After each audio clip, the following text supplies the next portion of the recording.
This program is presented by Birch Gold Group, the precious metal IRA specialists.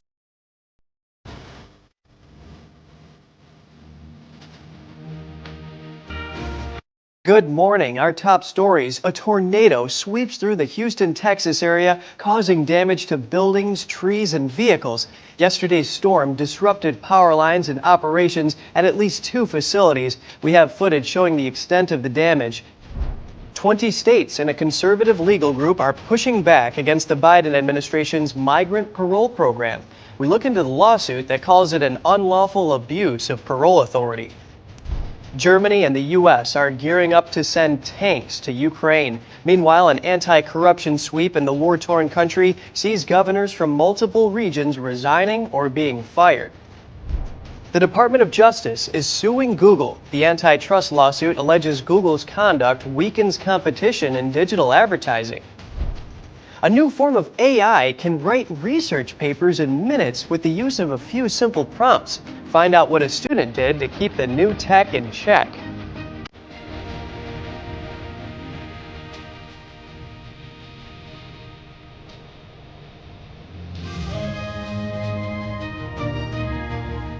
Good morning. Welcome to NTD. I'm Kevin Hogan. A tornado ripped through the Houston area of Texas yesterday, causing damage to buildings, trees, and disrupting power lines. The nearby city of Deer Park is home to a chemical plant and an oil refinery.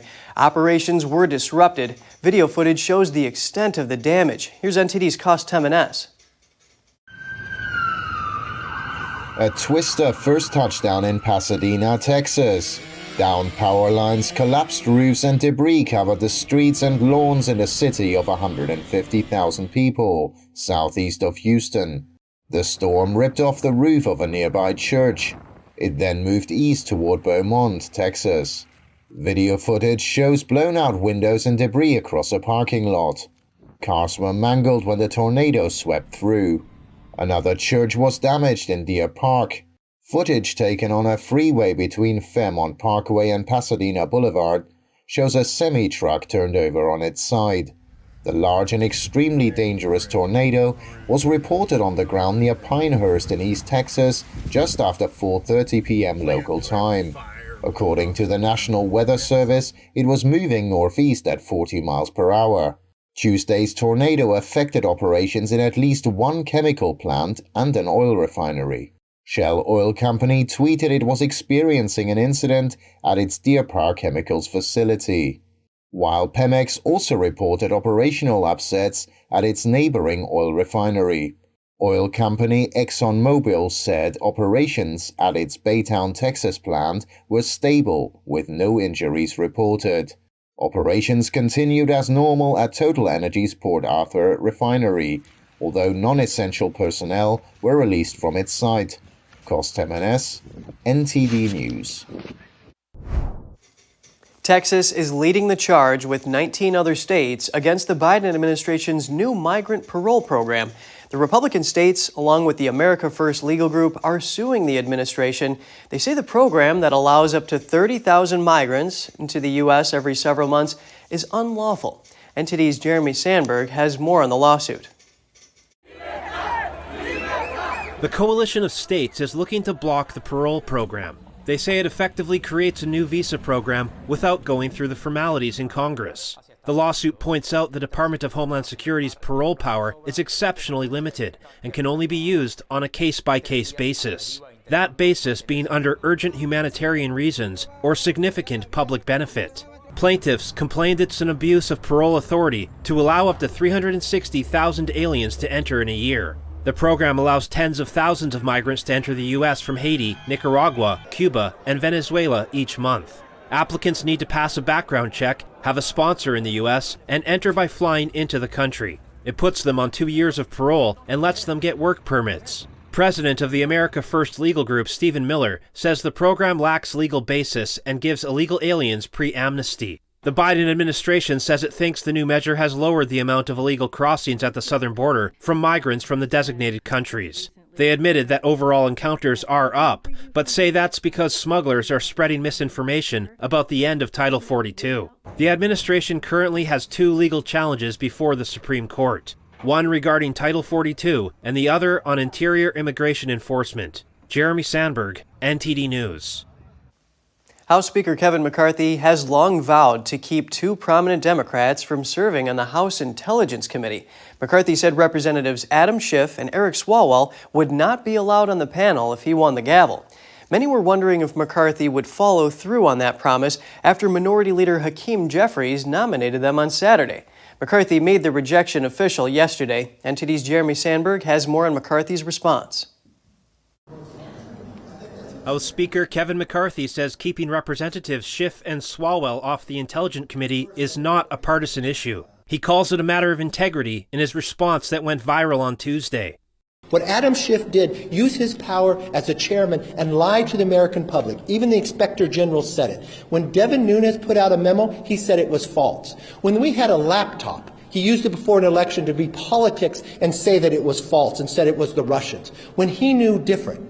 When he knew the intel. The new House Speaker posted his rejection letter to Jeffries on Twitter. He emphasized his commitment of returning the committee to one of genuine honesty and credibility. He added that years of service are not the sole criteria to serve in such an essential role. When a whistleblower came forward, he said he did not know the individual, even though his staff had met with him and set it up. So no, he does not have a right to sit on that. Schiff vehemently denies knowing or ever meeting the whistleblower. McCarthy says Schiff will be allowed to serve on other committees. But he will not serve on Intel because it goes to the national security of America. And I will always put them first, all right? And if you want to talk about Swalwell, let's talk about Swalwell, because you have not had the briefing that I had. McCarthy went on to say that he and former House Speaker Nancy Pelosi were briefed by the FBI on Swalwell's ties to a Chinese spy, but not until Swalwell was appointed to the Intel Committee. So it wasn't just us who were concerned about it. The FBI was concerned about putting a member of Congress on the Intel Committee that has the rights to see things that others don't because of his knowledge and relationship with a Chinese spy. They brought it to the works of the leaders. I've got that briefing. So I do not believe he should sit on that committee. And I believe there's 200 other Democrats that can serve on that committee. McCarthy finished by saying he will respect voters and allow them to serve on other committees, but not where there are issues of national security. Swalwell called the move an act of political vengeance in response. Jeremy Sandberg, NTD News. The United States and Germany are set to deliver heavy tanks to Ukraine. The step is intended to boost Ukraine's war effort. Russia condemned the move as a blatant provocation. NTD's Daniel Monahan has more on this developing story. Washington is expected to announce this week that it will be sending M1 Abrams tanks to the war-torn country. The M1 is a complex weapon system that is challenging to maintain. And Berlin has decided to dispatch Leopard 2 tanks. Germany's decision whether or not to send Leopards is a sovereign decision, and we respect that. Officials in Kyiv hailed what they see as a possible game changer in the nearly year-old conflict, even if the rumored tank numbers in the dozens would be short of the hundreds they say they need. Але важливо бачити реальність. A lot of efforts, words, promises. But it's important not to lose sight of reality. It is not about 5 or 10 or 15 tanks. The need is larger. Zelensky pressed Western allies to provide cutting-edge battle tanks in his nightly video address. Russia is preparing for a new wave of aggression with the forces it's able to mobilize. Now the occupiers are putting pressure on Bakhmut, Vuhledar and other theaters. Meanwhile, NATO Secretary General Jens Stoltenberg discussed the importance of tanks at a press conference. Battle tanks are, of course, important, both to be able to repel Russian new offensives, but also for Ukraine to be able to retake territory.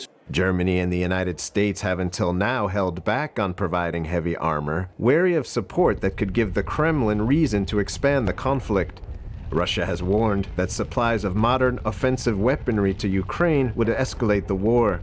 Front lines stretching over 620 miles through eastern and southern Ukraine have been largely frozen for 2 months, despite heavy losses on both sides. But both Russia and Ukraine are believed to be planning new offensives. The expected tank deliveries come as Ukraine dismissed several senior officials as part of an anti-corruption drive. Of course there is corruption in Ukraine, and there is corruption in many countries, and in Ukraine it's still an issue. Governors of several regions, including Kyiv and Kherson, have either resigned or were dismissed. Some had been linked to corruption allegations. Ukraine has a history of graft and shaky governance. Pressures are mounting to show it can be a reliable steward of billions of dollars in Western aid. Daniel Monahan, NTD News. The Department of Justice filed a lawsuit against Google on Tuesday. It's accusing the tech giant of abusing its dominance in digital advertising to squash competition. For 15 years, Google has pursued a course of anti-competitive conduct that has allowed it to halt the rise of rival technologies, manipulate auction mechanics to insulate itself from competition, and force advertisers and publishers to use its tools.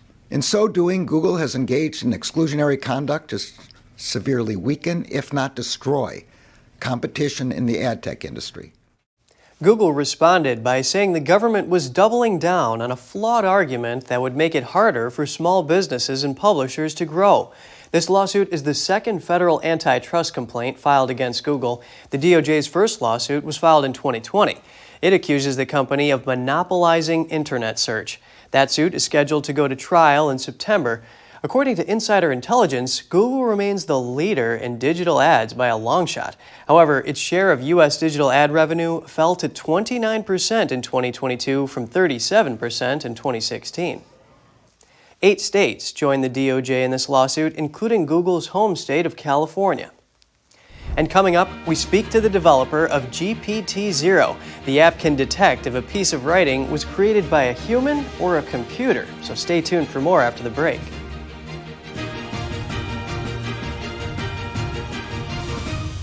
Shen Yun Creations, the streaming platform from Shen Yun, featuring world-class dance, past programs, and all original music.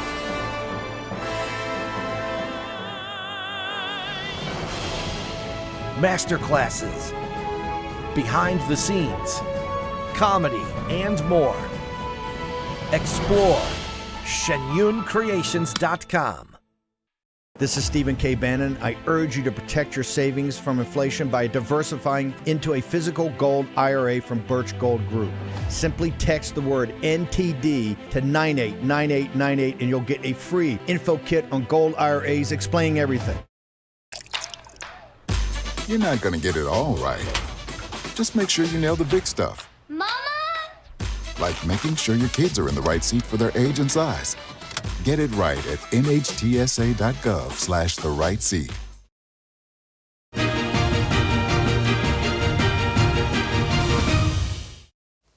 Welcome back. A new AI tool called ChatGPT is raising concerns from teachers around the world. It can write research papers and answer almost any question in seconds. All you have to do is enter a few keywords into a prompt.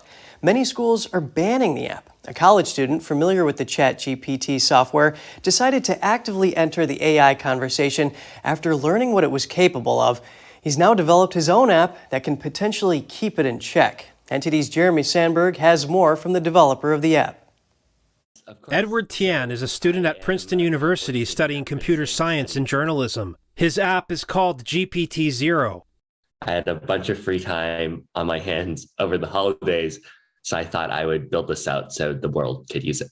Although Tian feels the GPT chatbot is an incredible and brilliant innovation, he felt it could use a check and balance. It's like opening a Pandora's box, where once we do, there's a lot of potential for misuse.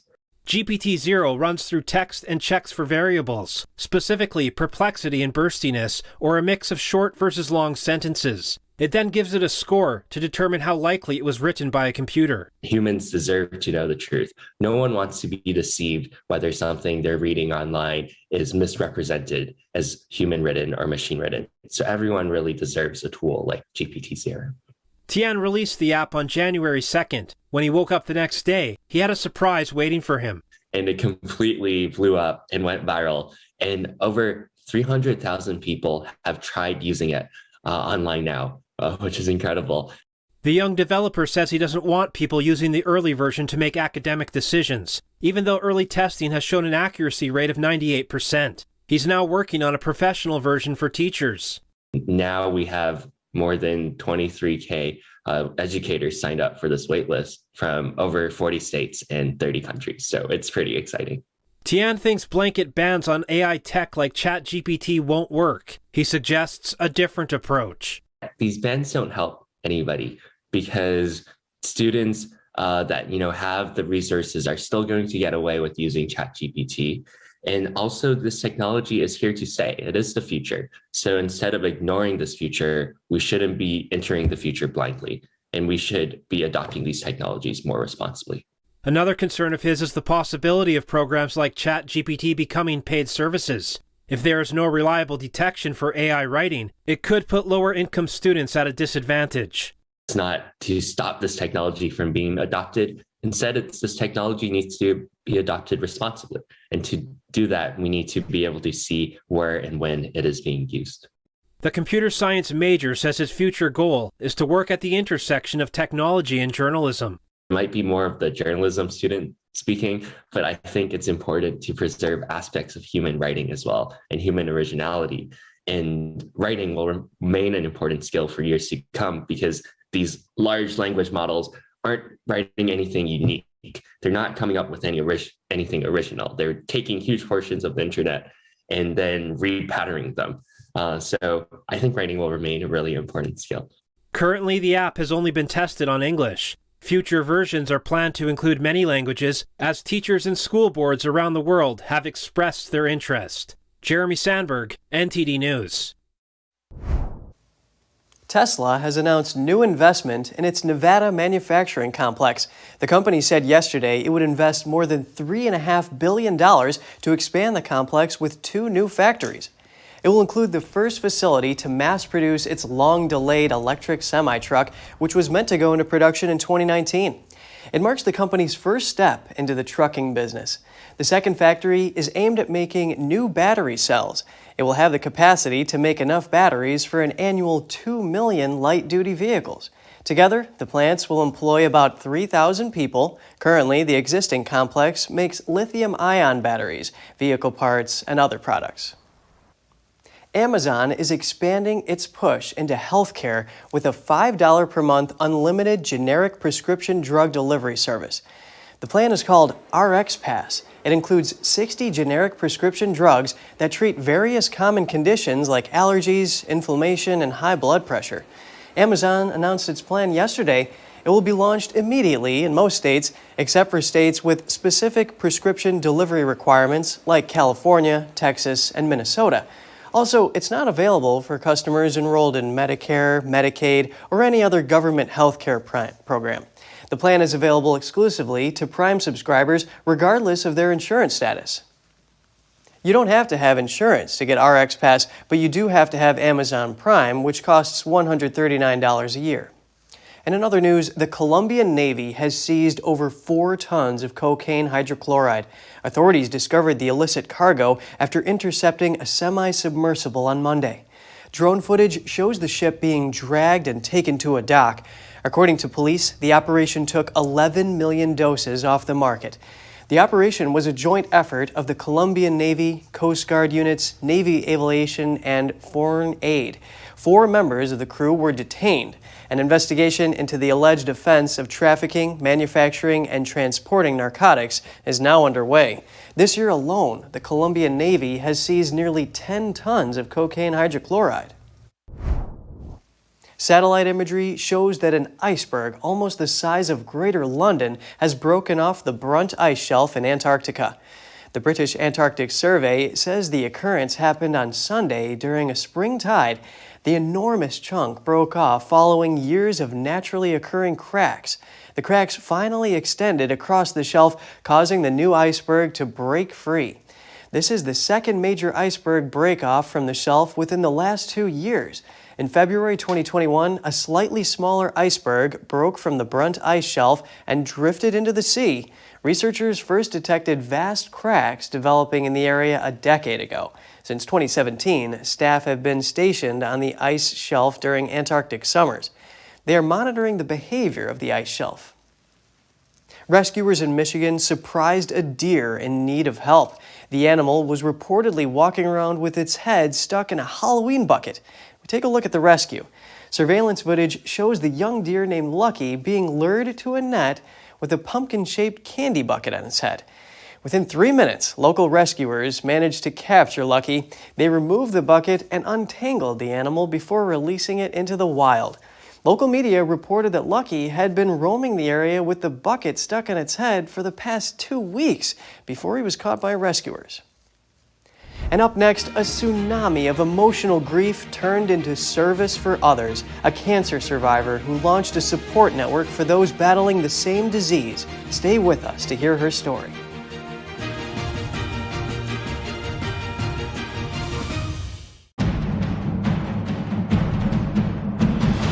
A performance that truly matters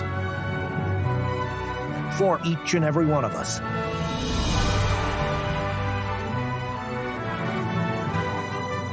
This is what you've been waiting for. See it at least once in your lifetime.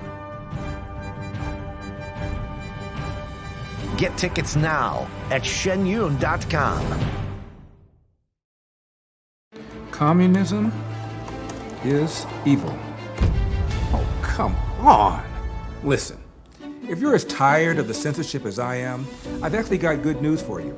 Check out epictv.com. It's a brand new censorship-free video platform where you can find not only my show, but other deep documentaries, great programs, and honest movies that bring you the news without all the spin and the fake narratives. So, I'll see you there.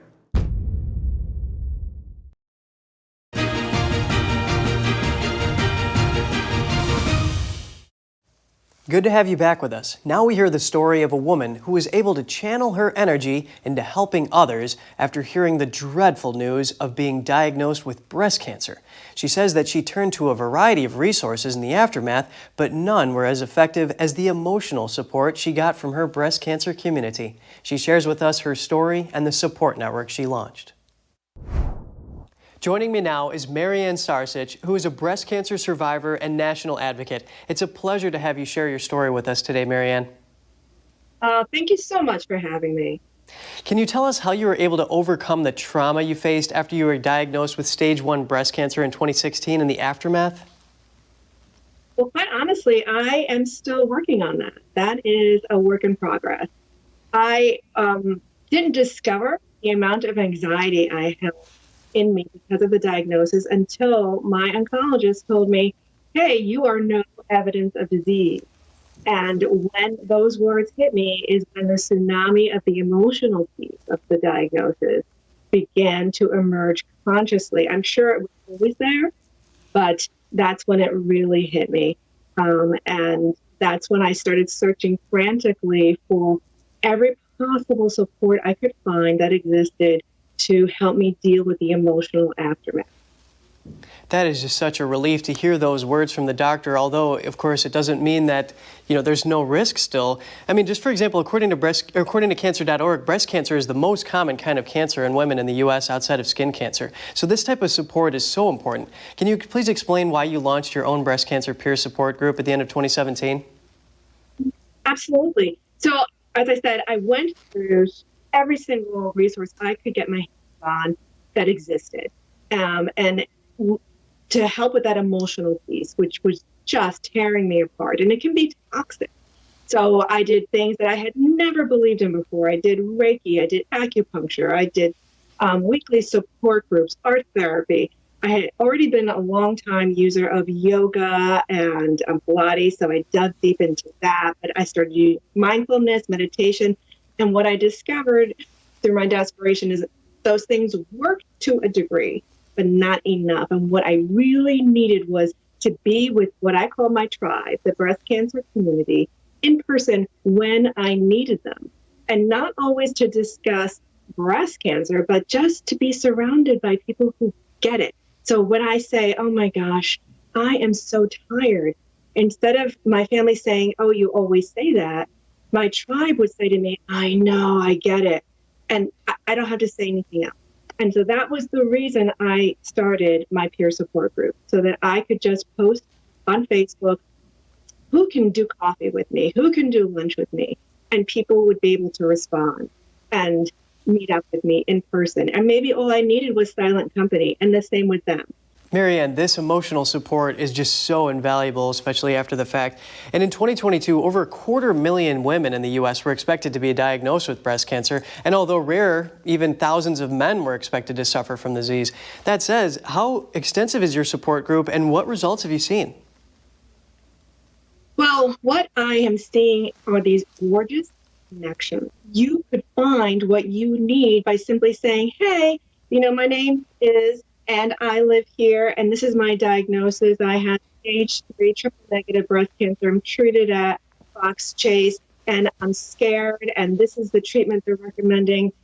And once you post that in my group, you will suddenly get all these comments. Oh, that's my doctor. Oh, that's my treatment. Here's what helped me. Hey, would you like to meet up? Hey, I'm here for you. So suddenly you're finding people right in your area who have been there or are going through it right now. And that kind of connection is priceless, especially when you can get it on a Sunday night at 11 p.m. when typical resources are not available that are offered through cancer centers or even incredible organizations like the Cancer Support Community Center, which is a national nonprofit with chapters across the country. And Marianne, speaking of breast health, what is the best way for people to reduce one's risk of breast cancer?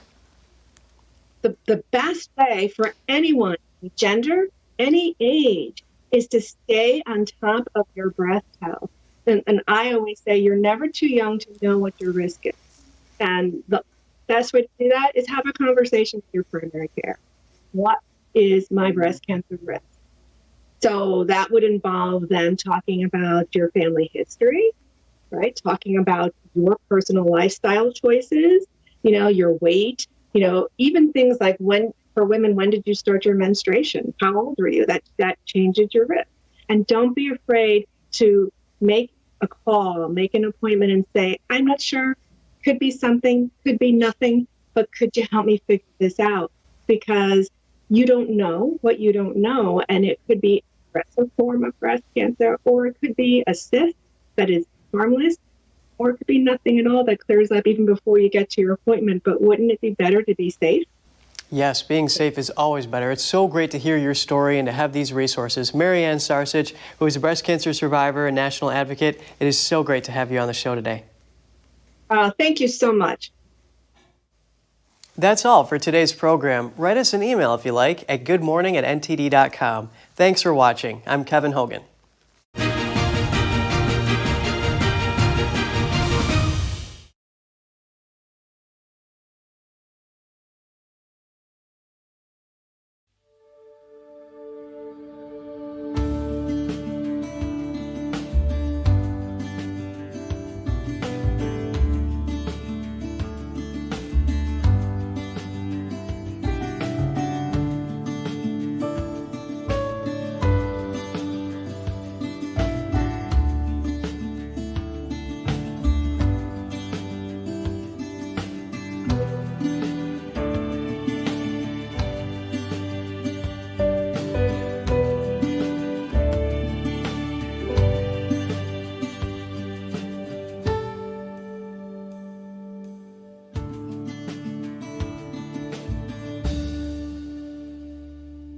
Thanks for watching us on YouTube. Did you know YouTube only keeps selective videos on its platform? So if you want to make sure you get the full picture, just subscribe to our newsletter. Go to newsletter.ntd.com and sign up. It's free.